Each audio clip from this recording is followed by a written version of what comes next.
Assalamualaikum warahmatullahi wabarakatuh. Hari ini adalah pelajaran ekonomi.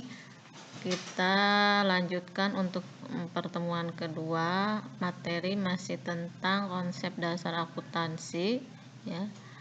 Bahwa di sini kemarin sudah dijelaskan tentang sejarah perkembangan akuntansi melalui teks, kemudian sekarang dilanjutkan ke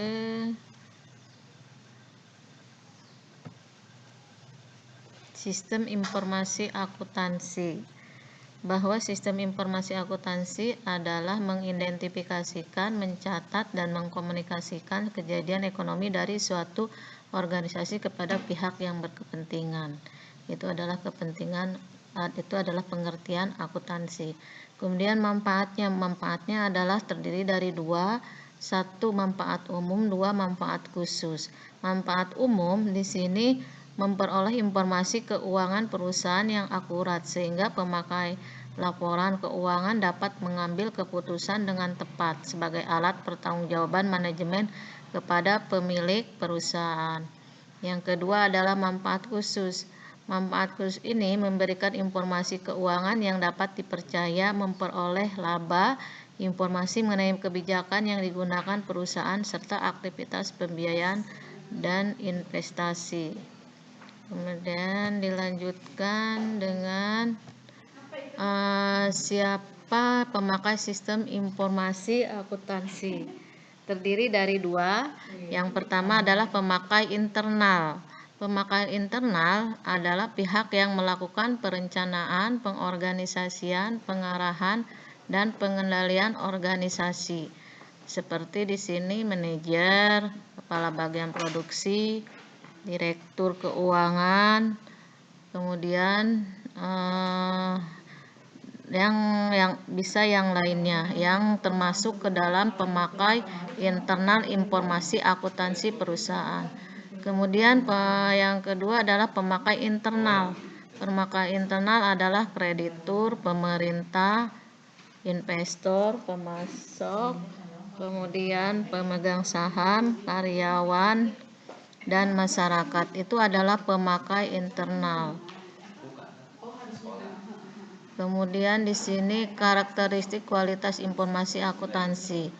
Karakteristik kualitas informasi akuntansi bersifat yaitu satu, sifat laporan keuangannya dengan tujuan di sini yang pertama, karakteristiknya adalah bersifat relevan. Relevan itu adalah saling berkaitan.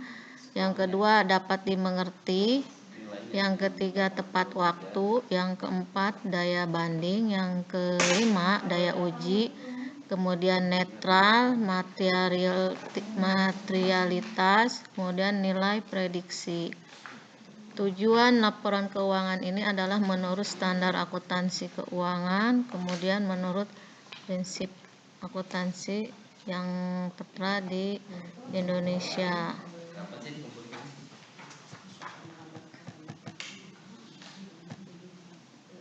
Kemudian prinsip dasar akuntansi. Yang pertama prinsip biaya historis, yang kedua prinsip entisitas ekonomi, yang ketiga adalah prinsip pengakuan, yang keempat prinsip mempertemukan, yang kelima prinsip mengungkapkan penuh, yang keenam prinsip konsisten.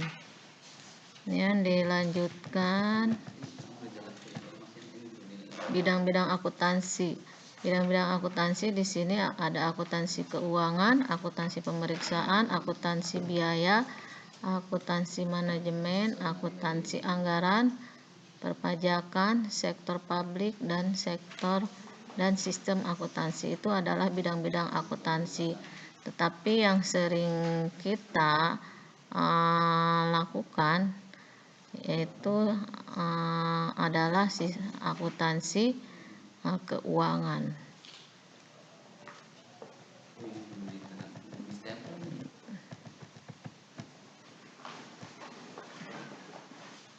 Sekarang profesi akuntansi. Profesi akuntansi di sini akuntansi internal, bekerja secara internal dalam suatu perusahaan Kemudian di sini ada akuntan publik. Akuntan publik adalah akuntan yang menawarkan jasa akuntansi kepada pihak lain dalam memeriksa dan menilai kewajiban laporan keuangannya. Kemudian akuntansi pendidik adalah mempersiapkan, membimbing, dan melatih peserta didik menjadi akuntan profesional. Kemudian akuntan pemerintah adalah akuntan yang bekerja untuk kepentingan pemerintah. Untuk pertemuan kedua, Ibu akhiri sampai di sini aja. Nanti ada tugasnya menyusul. Wabillahi taufiq wal hidayah. Assalamualaikum warahmatullahi wabarakatuh.